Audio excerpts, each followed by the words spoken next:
প্রিয় দর্শক, আপনারা দেখছেন এটিএন নিউজ। জেনফার বাংলাদেশ লিমিটেডের জেনফার লিভার কেয়ারের সৌজন্যে স্বাস্থ্য বিষয়ক বিশেষ অনুষ্ঠান স্বাস্থ্য যত্নে আপনাদের সবাইকে আমন্ত্রণ জানাচ্ছি। আমি ডক্টর ফায়জা রাহলা। দর্শক, আজকে আমরা যে বিষয়টি নিয়ে কথা বলবো সেটি হচ্ছে যত্নে থাকুক লিভার। আমাদের লিভারে কোন কোন ধরনের রোগ বেশি হয়, আমরা যদি প্রতিরোধ করতে চাই বা প্রতিকার করতে চাই, কিভাবে আমাদেরকে চলতে হবে, কি কি মেনে চলতে হবে, এই বিষয়গুলো নিয়ে আমরা আজকে আমাদের অনুষ্ঠানে কথা বলার চেষ্টা করব। অতিথি হিসেবে আজ আমাদের সাথে যোগ দিয়েছেন ডক্টর আব্দুল্লাহ আল মাহমুদ, সহযোগী অধ্যাপক, হেপাটোলজি বিভাগ, চট্টগ্রাম মেডিকেল কলেজ ও হাসপাতাল। আপনাকে অনেক ধন্যবাদ আমাদের আজকের এই অনুষ্ঠানে যোগ দেওয়ার জন্য। আপনাকে ধন্যবাদ। আজকে আমরা যে বিষয়টি রেখেছি, যত্নে থাকুক লিভার, আমরা লিভারকে কিভাবে ভালো রাখবো সে বিষয়ে আপনার কাছে শুনবো, এবং তার সাথে সাথে আসলে কোন ধরনের রোগ বেশি হয়, সেই রোগগুলো কেন হচ্ছে, এই বিষয়গুলো নিয়ে আমরা আমাদের দর্শকদেরকে জানাতে চাই। একেবারে শুরুতে আমরা যদি আসলে আমাদের দেশের প্রেক্ষাপটে চিন্তা করি, এবং আপনারা আসলে রোগী দেখছেন দীর্ঘদিন ধরে, লিভারের কোন কোন ধরনের রোগ আপনারা বেশি পাচ্ছেন? আপনাকে ধন্যবাদ। শুরুতে আমরা লিভারটা কি এটা নিয়ে একটু বলি। যে লিভারটা হচ্ছে আমাদের শরীরের সবচেয়ে বড় একটা অঙ্গ, যদি আমরা চামড়াকে বাদ দিই। একজন মানুষের একটাই লিভার থাকে, এবং একজন প্রাপ্তবয়স্ক মানুষের এই লিভারের ওজন প্রায় 1.5 কেজি হয়ে থাকে, এবং এটা আমাদের পেটের উপরে ডান দিকে থাকে। অনেকগুলো কাজ করে। আপনারা জেনে অবাক হবেন যে লিভার কিন্তু প্রতিদিন আমাদের শরীরে প্রায় 500 রকমের কাজ করে। মূলত এটি আমরা যা কিছু খাই সেটি হজম বা বিপাকের এটা কাজ করে। এছাড়াও এখান থেকে রক্ত তৈরি হয়, ভিটামিন তৈরি হয়, অ্যালবুমিন তৈরি হয়, শরীরের রোগ প্রতিরোধ ক্ষমতা তৈরি করে। এগুলো হচ্ছে অনেক লিভারের কাজ। তো আমাদের দেশে লিভার যেহেতু একটা কাজে, এই লিভারকে সুস্থ রাখার জন্য আমাদেরকে যত্ন নিতে হবে। তো আমরা যে সমস্ত রোগীগুলো দেখি আমাদের দেশে, প্রধানত লিভারের কারণটা হচ্ছে লিভারে ইনফেকশন হয়। সেটা ভাইরাস দিয়ে হয়, সাধারণত hepatitis A virus, E virus, B এবং সি, এগুলো দিয়ে ইনফেকশন হয়। এছাড়া লিভারের এখন যেটা বর্তমানে বৈশ্বিক মহামারী বলছি আমরা, যে লিভারে ফ্যাটি লিভার বা লিভারে চর্বি জমা হওয়া, সেটিও আমাদের দেশে অনেক বেশি আছে। এছাড়া এই সমস্ত ইনফেকশন বা ফ্যাটি লিভার থেকে জটিলতা হয়ে কারো কারো সিরোসিস হয়, সেগুলো আমরা পাই। আবার কারো কারো লিভারের ক্যান্সারও হয়। এগুলো হচ্ছে মোটা দাগে লিভারের রোগ। এছাড়াও আমরা কিছু কিছু জেনেটিক, আমরা বলি জন্মগত বা বংশগত কিছু রোগ, সেগুলো আমরা পাই, সেগুলো অনেক কম। এই হচ্ছে মোটা দাগে আমাদের লিভারের রোগগুলো। যেটা আসলে হেপাটাইটিস নিয়ে আমরা একটু পরে আসতে চাই, কারণ কিছুটা ধারণা হয়তো অনেকের মধ্যে এসেছে, সচেতন হয়েছে, কিন্তু ফ্যাটি লিভার আসলে যেটি এখন বৈশ্বিক একটি ঝুঁকিপূর্ণ পরিস্থিতি তৈরি করেছে, এই ব্যাপারটি নিয়ে আসলে আপনার কাছে জানতে চাই যে ফ্যাটি লিভার নিয়ে আপনি যদি একটু বলেন। ফ্যাটি লিভার, প্রথম প্রশ্ন, যে শুধুমাত্র যারা ওবেস পেশেন্ট তাদের ক্ষেত্রে কি ফ্যাটি লিভার হয় কিনা, আর কেন হচ্ছে এই ফ্যাটি লিভারের হঠাৎ করে বেড়ে যাওয়ার পেছনে কারণ কি? জি, আপনাকে ধন্যবাদ। ফ্যাটি লিভার মানেই হচ্ছে লিভারে চর্বি জমা হওয়া। সাধারণভাবে সুস্থ মানুষের কিন্তু লিভারে কিছুটা চর্বি থাকেই, এবং এটা আমরা বলি যে শতকরা 5 ভাগের কম লিভারের যে ওজন, তার 5%-এর কম চর্বি লিভারের কার্যক্রম পরিচালনার জন্য এটা থাকতে হবে। কিন্তু এই চর্বিটা যদি বেশি হয়ে যায়, তখনই লিভারের মধ্যে অতিরিক্ত চর্বিটা জমা হিসেবে থেকে যায়, এবং আস্তে আস্তে লিভারের ক্ষতি করে। এবং ক্ষতি করতে করতে একসময় যদি চিকিৎসা ঠিকমতো না হয়, একসময় অনেকগুলো জটিলতা, এর মধ্যে হেপাটাইটিস, সিরোসিস, এমনকি লিভার ক্যান্সারও হতে পারে। তো যে কারণে এটা হচ্ছে, সেটা আমরা বলছিলাম যে ফ্যাটি লিভারটা কিন্তু এখন একটা বৈশ্বিক মহামারী। সারা পৃথিবীতে প্রায় 25% মানুষের এই ফ্যাটি লিভার রোগ আছে, এবং আমাদের দেশে যদিও ওরকমভাবে আমাদের গবেষণা নেই, কিন্তু বিএসএমএমইউতে একটি বড় গবেষণায় দেখা গেছে আমাদের দেশে প্রায় 30% মানুষ, অর্থাৎ প্রায় 3 জনের 1 জনেই কিন্তু এই ফ্যাটি লিভার রোগটা আছে। কেন হচ্ছে এটা আসলে আমরা একটা লাইফস্টাইল ডিজিজ বলি। আমাদের যে জীবনধারা, আমাদের যে খাওয়া দাওয়া, আমাদের খাওয়া দাওয়ার মধ্যে অনেক বেশি রিচ ফুড, চর্বিযুক্ত খাবার, অনেক বেশি চিনিযুক্ত খাবার, এগুলো আমরা বেশি খাচ্ছি, এবং সেই খাওয়া অনুযায়ী এটাকে বার্ন করার বা জ্বালিয়ে ফেলার, সেটাকে যে ব্যায়াম বা আমাদের যে কায়িক পরিশ্রম করার কথা, সেগুলো কমে যাচ্ছে বা আমরা করছি না আমাদের এই জীবনধারার কারণে। এবং কিছু ফাস্ট ফুড, জাঙ্ক ফুড, এই জাতীয় খাবার আমরা খাচ্ছি, এবং বিশেষ করে বাচ্চাদের ক্ষেত্রেও খেলাধুলার ব্যবস্থা ওইভাবে নেই। আবার আমরা এই সমস্ত গ্যাজেট এবং যে মোবাইল, সেগুলোতে অনেক বেশি সময় দিতে হচ্ছে নানা কারণেই, যে কারণে আমাদের এই অতিরিক্ত চর্বিটা আমাদের লিভারে জমা হয়ে যাচ্ছে, এবং লিভারের কার্যক্ষমতা আস্তে আস্তে হারিয়ে যাচ্ছে। তো এই হচ্ছে ফ্যাটি লিভার, এবং এটা প্রিভেন্ট করার জন্য অবশ্যই আমাদেরকে এখন থেকে সাবধান হতে হবে। যেহেতু এটা লাইফস্টাইল ডিজিজ, কাজে আমাদের জীবনধারার পরিবর্তন করতে হবে। আমাদের খাবার দাবার এবং কায়িক পরিশ্রম বাড়ানোর মাধ্যমে আমরা এই ফ্যাটি লিভার থেকে কিন্তু মুক্ত হতে পারবো। যখন কারো ফ্যাটি লিভার হতে থাকে, যখন একেবারেই তো হঠাৎ করে তো অনেক বেশি ফ্যাট হয়ে যায় তা না, যখন আসলে আস্তে আস্তে বাড়তে থাকে, কোনো ধরনের কি উপসর্গ দেখা যায়? ওনারা কি বুঝতে পারবেন যে এই সমস্যাগুলো হচ্ছে? জি, সমস্যাটা হচ্ছে যে শুরু থেকেই কিন্তু এই ফ্যাটি লিভারের তেমন একটা লক্ষণ থাকে না, রুগীরা বুঝতে পারে না। সাধারণত আমরা অন্য কোনো কারণে যদি পেটের একটা আলট্রাসাউন্ড করে, তাহলে সেই আলট্রাসাউন্ডে যে লিভারের চর্বি পাওয়া যায়, অনেক সময় লিভারের শরীরের অন্য কোনো রোগের কারণে হয়তো লিভার ফাংশন টেস্ট করা হয়, সেই ক্ষেত্রে দেখা যায় যে এনজাইমটা একটু বেশি, সেখান থেকেও আসে। অনেক সময় ডায়াবেটিসের রুগীদের ক্ষেত্রেও পরীক্ষা করতে গিয়ে ফ্যাটি লিভারের পাওয়া যায়। তো শুরুর দিকে এটা কোনো লক্ষণ থাকে না। এরপরে হয়তো আস্তে আস্তে যদি লিভারে ফ্যাট জমতে জমতে লিভারটা যখন একটু বড় হয়ে যায়, তখন পেটের উপরের ডান দিকে একটু ভারী ভারী বোধ, একটু ব্যথা, বা অল্প খেলে পেটটা ভরে যাচ্ছে, পেট ফাঁপা, এই ধরনের উপসর্গগুলো আসতে পারে।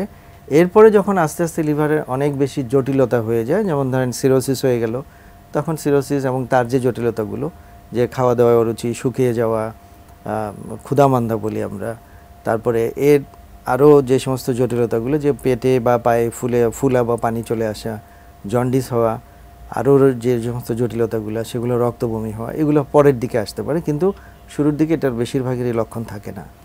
কি ধরনের টেস্ট করা হয় ডায়াগনোসিসটা কনফার্ম করার জন্য? হ্যাঁ, যেটা আমরা বলছিলাম যে যেহেতু এটা লক্ষণ থাকে না, আপনি এর আগে আরেকটা প্রশ্ন করেছিলেন যে যাদের ওজন বেশি তাদেরই হবে নাকি যাদের ওজন ঠিক আছে বা কম আছে তাদেরও হবে।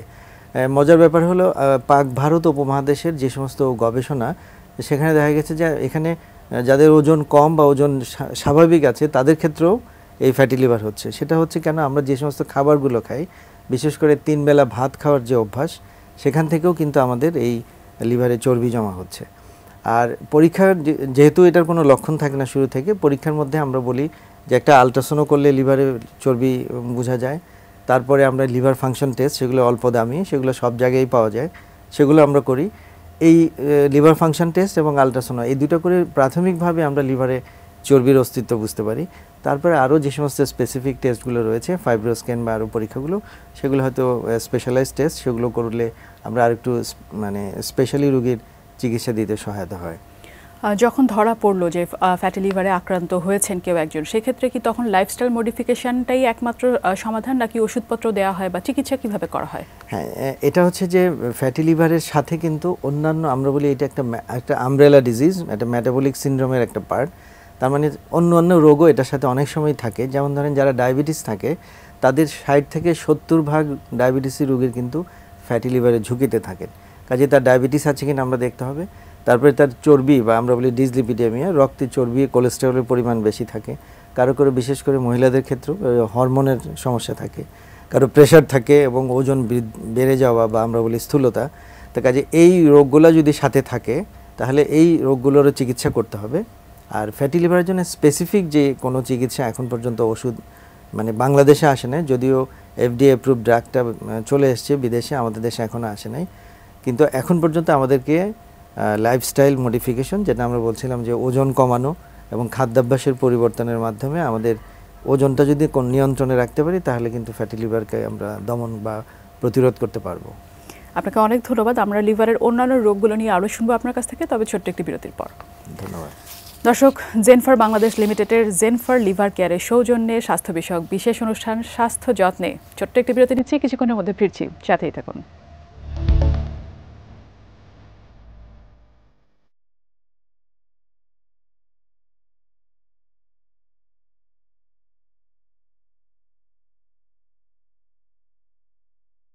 ফিরে এলাম বিরতির পরে। আরও একবার সবাইকে আমন্ত্রণ জানাচ্ছি জেনফার বাংলাদেশ লিমিটেডের জেনফার লিভার কেয়ারের সৌজন্যে স্বাস্থ্য বিষয়ক বিশেষ অনুষ্ঠান স্বাস্থ্য যত্নে।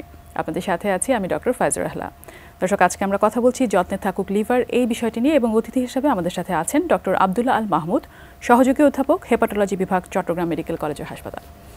বিরতিতে যাবার আগে আপনার কাছ থেকে আমরা কিন্তু ফ্যাটি লিভার সম্পর্কে অনেক কিছু জানতে পেরেছি, তথ্য পেয়েছি। এরপরে আপনি যে রোগটা নিয়ে বলছিলেন যে হেপাটাইটিস, এর প্রাদুর্ভাব বাংলাদেশে আমরা যদি চিন্তা করি কিছুটা বেশি।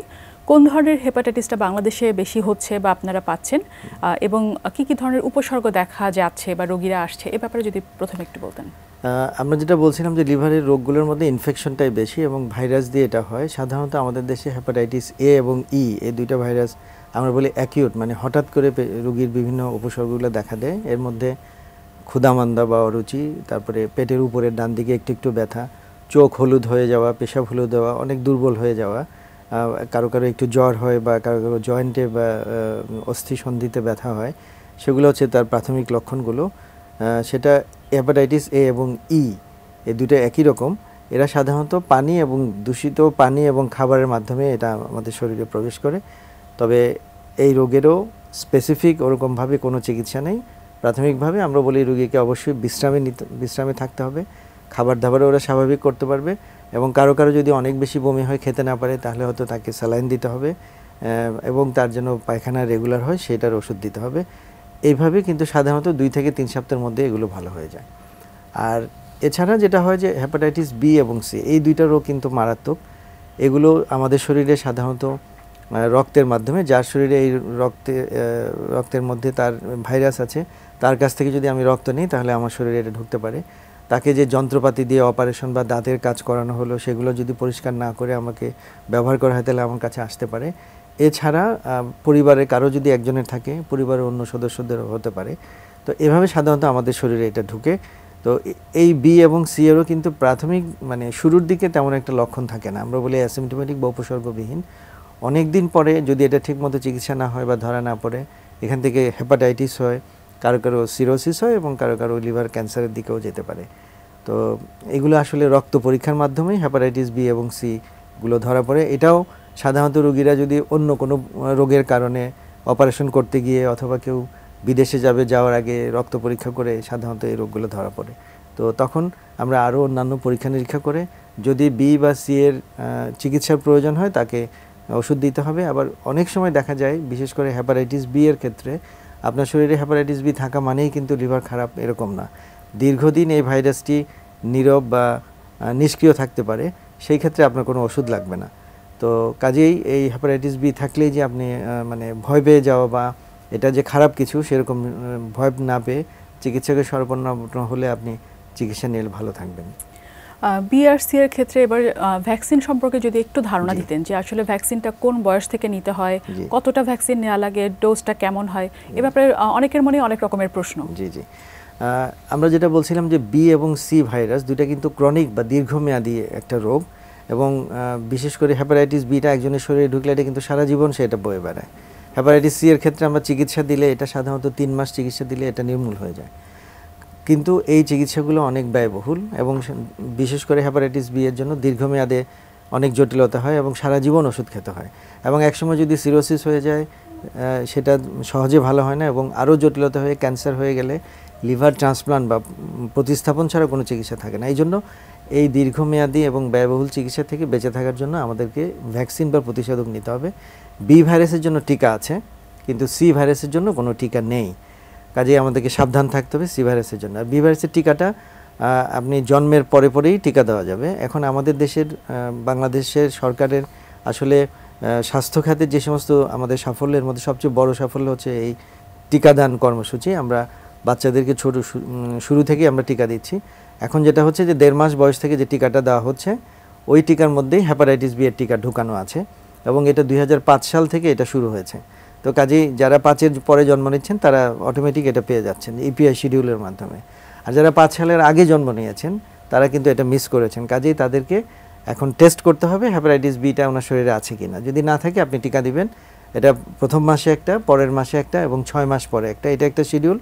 আরেকটা শিডিউল হতে পারে যে পরপর 3 মাসে 3টা এবং 1 বছর পরে একটা।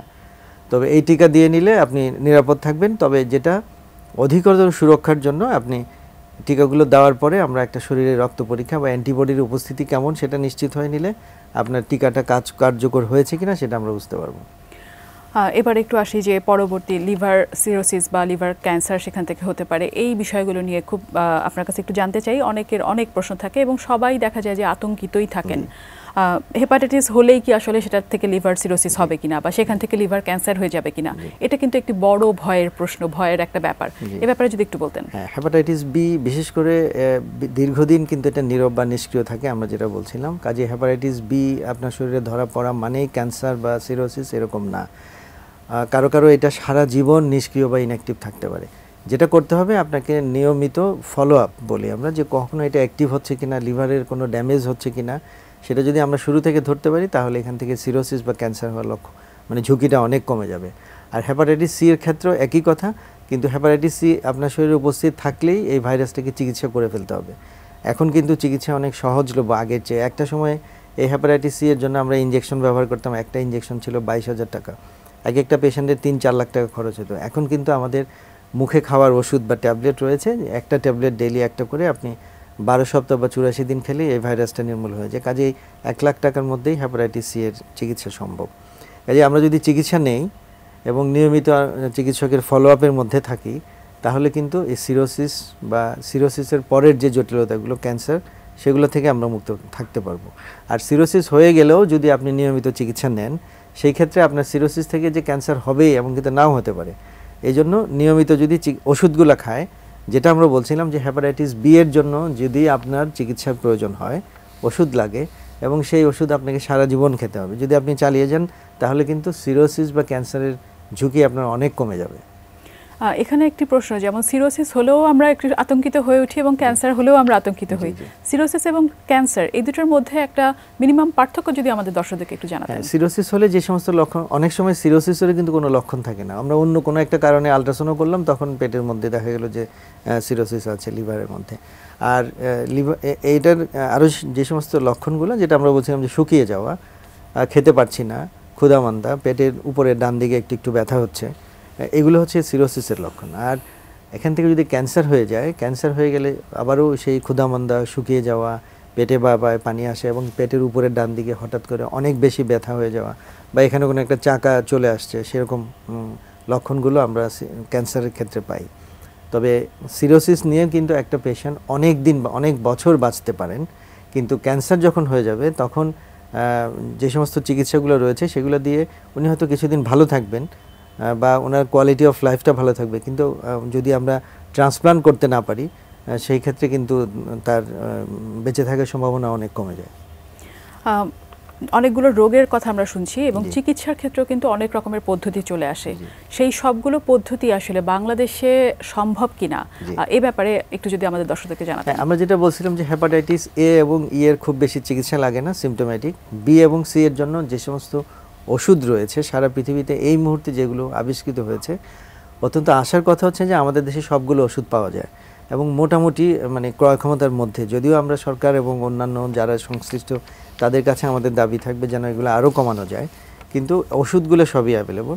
আরও যে সমস্ত চিকিৎসা রয়েছে ক্যান্সারের ক্ষেত্রে, বিশেষ করে ক্যান্সার হলে ওই জায়গাটাকে ইনজেকশন দিয়ে জ্বালিয়ে দেওয়া বা বাইরে থেকে রেডিও ফ্রিকোয়েন্সি অ্যাবলেশন বলি আমরা, এই ধরনের চিকিৎসা পদ্ধতিগুলো আমাদের দেশে রয়েছে। যদিও এগুলো স্পেশালাইজ সেন্টারে বা ঢাকা কেন্দ্রিক রয়েছে চিকিৎসাগুলো, সেগুলো ছড়িয়ে দেওয়া প্রয়োজন।